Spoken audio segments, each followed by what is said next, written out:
चलिए आइए आगे हम लोग बढ़ते हैं। तो अभी तक हम लोग सीखे थे मैट्रिक्स का डिफिनीशंस, मैट्रिक्स क्या होता है, उसके ऑर्डर क्या होते हैं। पहला टाइप्स का क्वेश्चन हम लोग देख चुके हैं जिसमें एक मैट्रिक्स आपको दिया रहता है, उसका number of row, number of columns, orders, total number of elements या किसी पर्टिकुलर एलिमेंट्स के बारे में बात होती है। टाइप 2 में हम लोग क्वेश्चंस देखे थे कि टोटल नंबर ऑफ एलिमेंट्स आपको मैट्रिक्स का गिवन होता है और आपसे पूछा जाएगा कि उस मैट्रिक्स का पॉसिबल ऑर्डर क्या हो सकता है। टाइप 3 में हम लोग देखे थे कि मैट्रिक्स को कंस्ट्रक्ट करके जो हम लोग क्वेश्चंस बनाते हैं उसको हम लोग कैसे कंसीडर करते हैं, उसको हम लोग कैसे सॉल्व कर पाते हैं। उसी तरह के क्वेश्चंस को हम लोग थोड़ा और आगे बढ़ाते हैं। तो एक और हम एग्जांपल लेते हैं। देखिए कि construct A matrix, construct A matrix of order 3 by 4 whose elements are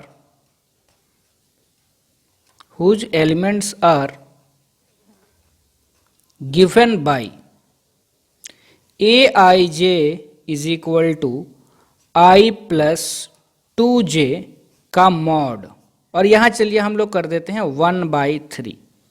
1/3 modulus of I plus 2j। तो ध्यान से देखिए, हाँ इसमें मेन काम आपका यही मैट्रिक्स, जो जनरल मैट्रिक्स लिखना है, वो अगर आपको आता है तो आप इस तरह के क्वेश्चंस को सॉल्व कर सकते हैं। तो हम लोग यहां लिखेंगे कि एनी जनरल मैट्रिक्स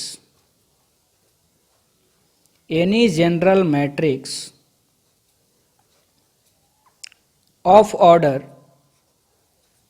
3/4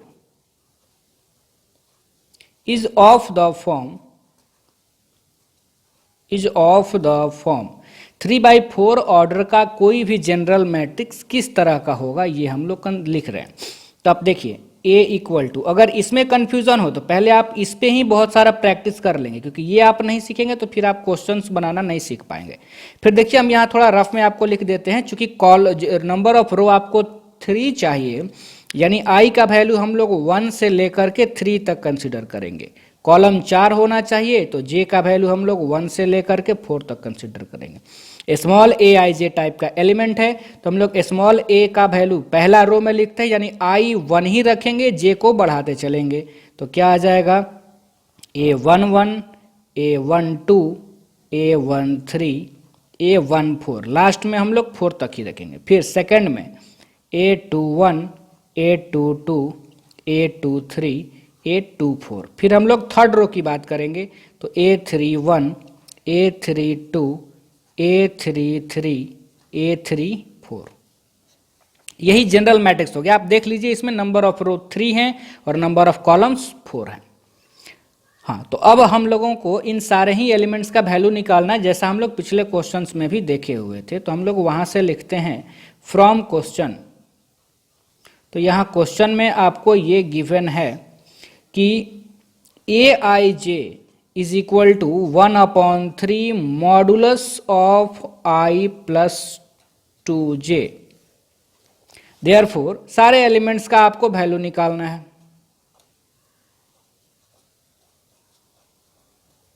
A11 हम लोग निकालते हैं। तो A11 का वैल्यू हम लोग कैसे निकालेंगे, तो I के जगह पे 1 रखेंगे, J के भी जगह पे 1 रखेंगे RHS में। तो ये तो 1/3 है, 1/3 ही हो जाएगा। I के जगह पे 1 प्लस 2 इंटू J के भी जगह पे 1। तो ये देखिए 2 इंटू 1, 2 प्लस 1 3, तो ये हो गया 1/3 इंटू 3, यानी क्या वैल्यू कितना आ गया 1। सेम कंसेप्ट से आप बाकी के एलिमेंट्स का वैल्यू निकाल लीजिए। सारे एलिमेंट्स का वैल्यू इस मैट्रिक्स में आप पुट कर दीजिए, आपको रिक्वायर्ड मैट्रिक्स मिल जाएगा जो आपसे पूछा जा रहा है। मेरे ख्याल से इसको मुझे आगे बताने की जरूरत नहीं है, आप सेल्फ इसको आगे कर सकते हैं। चलिए हम लोग आगे बढ़ते हैं। एक और क्वेश्चन, हम बस छोटा सा ही एक क्वेश्चन हम लोग इस तरह का करते हैं कि चलिए पूरा क्वेश्चन मैं नहीं लिख रहा हूं, बस आप सुनिए जरा ध्यान से देखिए कि आपको 2/3 ऑर्डर का एक मैट्रिक्स कंस्ट्रक्ट करना है। तो पहले 2/3 ऑर्डर का हम लोग एक मैट्रिक्स लिख लेते हैं। रो होना चाहिए 2 और कॉलम होना चाहिए 3। तो क्या हो जाएगा matrix A11, A12, A13। 3 column तक जाना था, हम लोग 3 कॉलम तक चले गए। Second row A21, A22 A23, ये हो गया 2/3। और अगर इसके एलिमेंट्स को मान लीजिए कि क्वेश्चन में अगर दिया हुआ है कि इस रूल से आप लिखिए I + J का होल स्क्वायर, तो मेरे ख्याल से आपको दिक्कत तो अब नहीं होनी चाहिए। जब आप A11 का वैल्यू निकालेंगे तो I के जगह पे 1, J के जगह पे 1 आप रखेंगे, तो बस ये हो जाएगा 1 + 1 का होल स्क्वायर, यानी कि 2 का होल स्क्वायर, तो 4। सेम कंसेप्ट से आप बाकी सारे एलिमेंट्स का वैल्यू निकाल सकते हैं। ठीक है, चलिए अब हम लोग थोड़ा कंसेप्ट्स को आगे बढ़ाते हैं। प्रॉब्लम्स 3 टाइप का हम लोग कर चुके हैं। आगे के तरह के प्रॉब्लम्स को करने के लिए हम लोग आगे बढ़ते हैं, पहले कंसेप्ट्स को सीखते हैं आगे के क्वेश्चंस को करने के लिए। देखिए, तो अब हम लोग इसमें सीखते हैं टाइप्स ऑफ मैट्रिसेस। मैट्रिक्स होते कितने तरह के हैं ये हम लोग सीखते हैं। टाइप्स ऑफ मैट्रिसेस, ध्यान से, बहुत सारा डिफिनीशंस मैं नहीं लिख रहा हूँ, उसका व्हाट्सएप ग्रुप में मैं आप लोगों को एक बढ़िया सा नोट्स प्रोवाइड करा दूंगा। बस यहाँ पर हम लोग सारे कंसेप्ट्स को समझते चल रहे हैं, क्योंकि लिखने पर तो फिर बहुत ज़्यादा समय लगेगा, इसलिए हम लोग सारे टाइप्स ऑफ मैट्रिक्स को समझते चल रहे हैं। पहला में हम लोग देखते हैं रो मैट्रिक्स। क्या होता है रो मैट्रिक्स? मैट्रिक्स का पहला टाइप में हम लोग देख रहे हैं कि रो मैट्रिक्स क्या होता है। तो देखिए, ऐसा मैट्रिक्स जिसमें सिर्फ एक ही रो हो, only one row, only one row, उसको हम लोग क्या कहेंगे? Row matrix. ऐसा मैट्रिक्स जिसमें एक ही रो हो, कॉलम की बात नहीं हो रही है, उस मैट्रिक्स में नंबर ऑफ कॉलम्स कितने भी हो सकते हैं, उसको हम लोग क्या कहेंगे? Row matrix. बस रो एक हो, कॉलम से मतलब नहीं है, कॉलम आपको देखना ही नहीं है, तो वैसे मैट्रिक्स को हम लोग कहेंगे रो मैट्रिक्स। जैसे हम लोग एक एग्जांपल ले लेते हैं कि मैट्रिक्स A = 1 2 3। अगर इस मैट्रिक्स का आपसे ऑर्डर पूछा जाए तो आप देखेंगे कि इस मैट्रिक्स में नंबर ऑफ रो तो एक ही है, हॉरिजॉन्टल लाइन एक ही है, लेकिन वर्टिकल लाइन 3 है, तो इसका ऑर्डर है 1/3। तो चूंकि रो एक है, कॉलम चाहे जितना भी हो उससे हमको मतलब था भी नहीं, एक ही रो है, इसलिए हम लोग इसको क्या कहेंगे? Row matrix. फिर आप देख सकते हैं matrix B = A B C D, ये भी 1/4 ऑर्डर का मैट्रिक्स है, तो इसको भी हम लोग क्या कहेंगे? रो मैट्रिक्स, क्योंकि इसमें रो एक ही है। कोई दिक्कत नहीं है, बहुत ही आसान है इसको समझना। फिर हम लोग आगे बढ़ते हैं।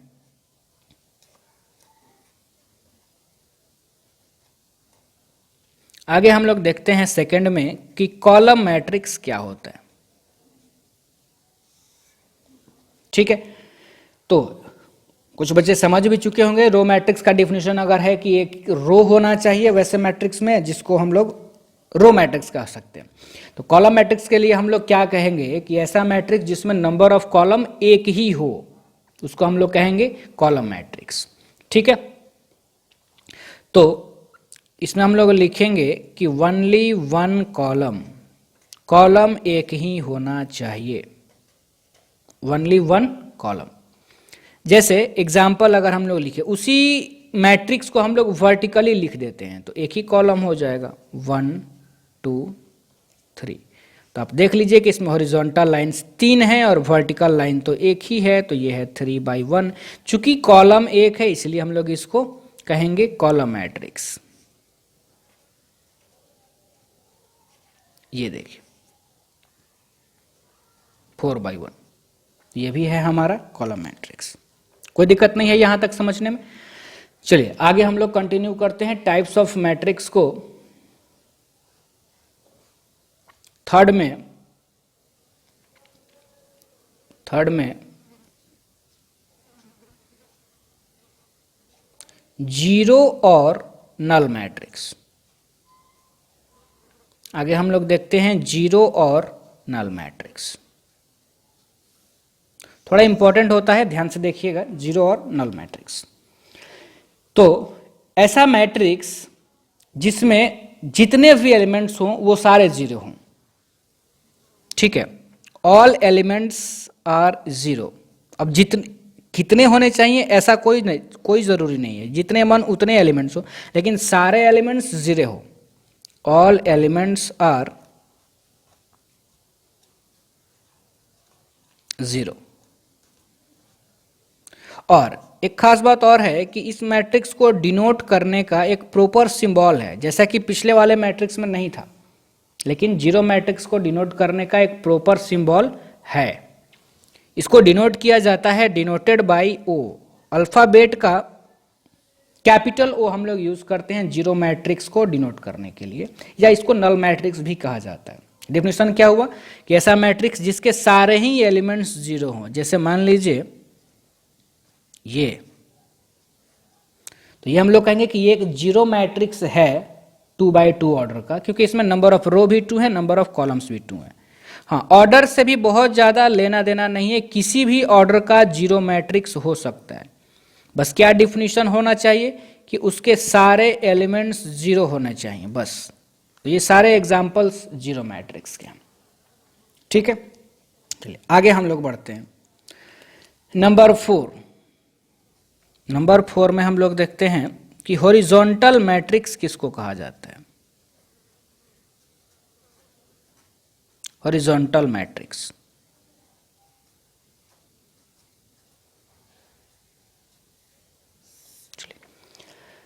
तो एक एग्जांपल लेते हैं हम हॉरिजॉन्टल मैट्रिक्स का, तब हम लोग इसके डेफिनेशंस को समझते हैं। जैसे मान लीजिए कि एक मैट्रिक्स हम ले लिए A B C D, और यहाँ है U V W X, ये मैट्रिक्स। क्या इस मैट्रिक्स को देखने से कुछ ऐसा फील नहीं हो रहा है कि इस मैट्रिक्स को कहीं पे हॉरिजॉन्टली रखा गया है? बिल्कुल लग रहा है। तो वैसा मैट्रिक्स, और इसमें क्या खास बात है, ये तो लग तो रहा है कि हाँ हॉरिजॉन्टली रखा गया है, और अगर आप काउंट करेंगे तो इसमें नंबर ऑफ रो कितने हैं तो 2 हैं, और नंबर ऑफ कॉलम कितने हैं तो 4 है, यानी इस मैट्रिक्स का ऑर्डर है 2/4। और ये हॉरिजॉन्टल टाइप का लग रहा है कि इसको कहीं पे हॉरिजॉन्टली रखा हुआ है, तो इसलिए हम लोग इसको बोलेंगे हॉरिजॉन्टल मैट्रिक्स। तो आप डिफिनीशंस भी इसका बता सकते हैं कि अगर किसी मैट्रिक्स में ऐसा तभी हॉरिजॉन्टल टाइप का लगेगा जब नंबर ऑफ कॉलम्स ज्यादा हो नंबर ऑफ रोज से। यानी हॉरिजॉन्टल मैट्रिक्स का डिफिनीशन क्या हो जाएगा कि ऐसा मैट्रिक्स जिसमें number of rows is less than number of columns. A matrix in which number of rows is less than their number of columns is called horizontal matrix। कोई दिक्कत नहीं है। चलिए नंबर 5 में हम लोग देखते हैं हॉरिजॉन्टल मैट्रिक्स का ही एक अपोजिट होता है वर्टिकल मैट्रिक्स, जिसका डिफिनीशन आप समझ भी सकते हैं कि क्या होना चाहिए। हाँ, तो इसके लिए भी पहले हम लोग एक एग्जाम्पल ही ड्रॉ कर लेते हैं, एक एग्जाम्पल ही लिख लेते हैं, तब देखिए। चलिए एक मैट्रिक्स ही हम लोग ले लेते हैं पहले, 1 2 3 4 5 6 7 8। अब आप बताओ कि इस मैट्रिक्स को देखने से कुछ ऐसा नहीं लग रहा है कि इस मैट्रिक्स को कहीं पे वर्टिकली रखा हुआ है? बिल्कुल लग रहा है। तो इसीलिए इसका नाम होता है वर्टिकल मैट्रिक्स। तो इस मैट्रिक्स का अगर आप ऑर्डर देखेंगे तो नंबर ऑफ रोज यानी कि हॉरिजॉन्टल लाइंस 4 हैं और कॉलम्स 2 हैं। मैं बार बार इस ऑर्डर की बात करता हूं ताकि आप भूले नहीं, मैट्रिक्स में ये कंसेप्ट तो आना ही चाहिए तुरंत, और ये तभी होगा जब आप ज्यादा बार प्रैक्टिस करेंगे। तो वर्टिकल मैट्रिक्स का डिफिनीशन क्या हो जाएगा कि ऐसा मैट्रिक्स जिसमें नंबर ऑफ रोज ज्यादा हो, किससे? नंबर ऑफ कॉलम से। तो नंबर ऑफ रोज अगर ज्यादा होगा नंबर ऑफ कॉलम से तो उसको कहा जाता है वर्टिकल मैट्रिक्स। कोई दिक्कत नहीं है किसी को। हम लोग अभी तक क्या क्या देखे? रो मैट्रिक्स, ऐसा मैट्रिक्स जिसमें सिर्फ एक ही रो हो उसको कहते हैं रो मैट्रिक्स। सेकंड में हम लोग देखें कॉलम मैट्रिक्स, ऐसा मैट्रिक्स जिसमें सिर्फ एक ही कॉलम हो उसको हम लोग कहेंगे कॉलम मैट्रिक्स। फिर हम लोग देखें थर्ड में जीरो और नल मैट्रिक्स, जिसको कि कैपिटल ओ से उस मैट्रिक्स को डिनोट किया जाता है। और उसमें हम लोग क्या देखें कि ऐसा मैट्रिक्स जिसके सारे एलिमेंट्स ही जीरो हो, उसको जितने भी एलिमेंट्स होने चाहिए टोटल जीरो होना चाहिए, तो उसको हम लोग कहेंगे जीरो और नल मैट्रिक्स। नंबर 4 में हम लोग देखे थे हॉरिजॉन्टल मैट्रिक्स। तो हॉरिजॉन्टल मैट्रिक्स में हम लोग क्या सीखे कि ऐसा मैट्रिक्स जिसमें नंबर ऑफ रोज कम हो नंबर ऑफ कॉलम से, उसको हम लोग कहेंगे हॉरिजॉन्टल मैट्रिक्स। चूंकि डिफिनेशन अगर आपको याद नहीं भी रहे तो आप फिगर देख के भी समझ सकते हैं कि वो हॉरिजॉन्टल मैट्रिक्स है या वर्टिकल मैट्रिक्स है। वर्टिकल मैट्रिक्स का क्या डिफिनेशन हो जाएगा कि नंबर ऑफ रोज ज्यादा होना चाहिए नंबर ऑफ कॉलम से, तो वैसे मैट्रिक्स को हम लोग कहेंगे वर्टिकल मैट्रिक्स। तो 5 टाइप्स ऑफ मैट्रिक्स हम लोग देख चुके हैं, आगे हम लोग देखते हैं और टाइप्स ऑफ मैट्रिसेस हम लोग करीब 10 के करीब में अभी भी देखेंगे, और बीच बीच में जब हम लोग आगे बढ़ाएंगे स्टडी कंटिन्यू करेंगे तो कुछ टाइप्स ऑफ मैट्रिसेस बीच में भी आते हैं और कुछ और भी होते हैं जो जेई वगैरह के लिए हैं। तो इस लेक्चर में अभी बोर्ड वाले के बाद में उसको कवर करूंगा। अभी सिर्फ हम लोग बोर्ड को पॉइंट ऑफ व्यू से, बोर्ड के पॉइंट ऑफ व्यू से हम लोग चल रहे हैं। तो 5 के बाद नंबर 6 में हम लोग देखते हैं स्क्वायर मैट्रिक्स। Square matrix,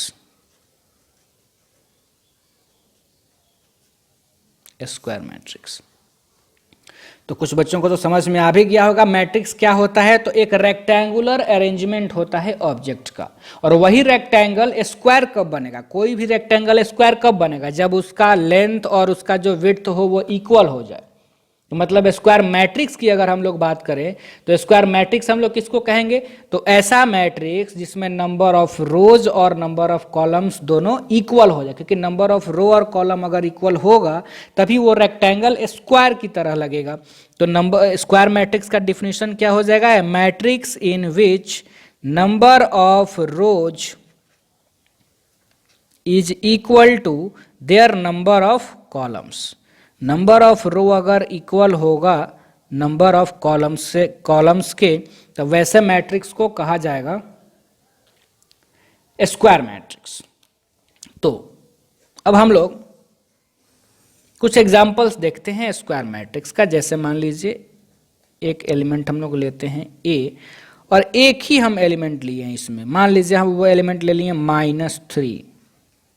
-3। तो ये एक ऐसा मैट्रिक्स है जिसमें एक ही रो है और एक ही कॉलम है।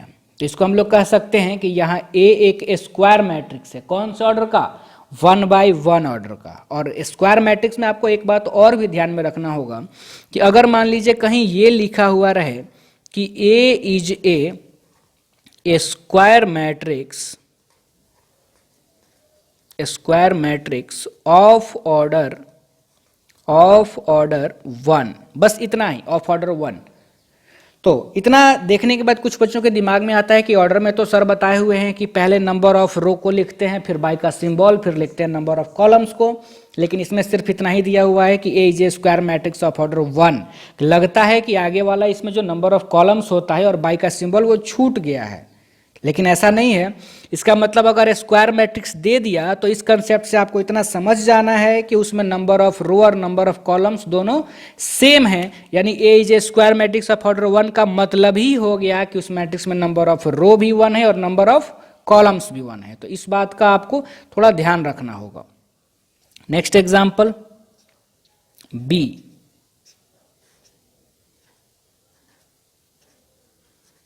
ये 2/2। इसको आप लिख भी सकते हैं कि B is a matrix of order 2। तो इसका मतलब ही हो गया कि B एक स्क्वायर मैट्रिक्स है जिसमें नंबर ऑफ रो भी 2 है और नंबर ऑफ कॉलम्स भी 2 है। सिमिलरली एक और अगर हम लोग एग्जांपल ले लें स्क्वायर मैट्रिक्स का, C 1 2 3 4 5 6 7 8 9, 3/3। ये भी स्क्वायर मैट्रिक्स है। तो इसको सिर्फ इतना भी कहा जा सकता है कि C is a square matrix of order 3, यानी कि C एक मैट्रिक्स है जिसमें नंबर ऑफ रोज भी 3 है और नंबर ऑफ कॉलम्स भी 3। अभी भी बहुत सारे टाइप्स ऑफ मैट्रिक्स अभी बचे हुए हैं। आगे के टाइप्स ऑफ मैट्रिक्स हम लोग नेक्स्ट लेक्चर में सीखेंगे। तब तक के लिए स्टडी करिए।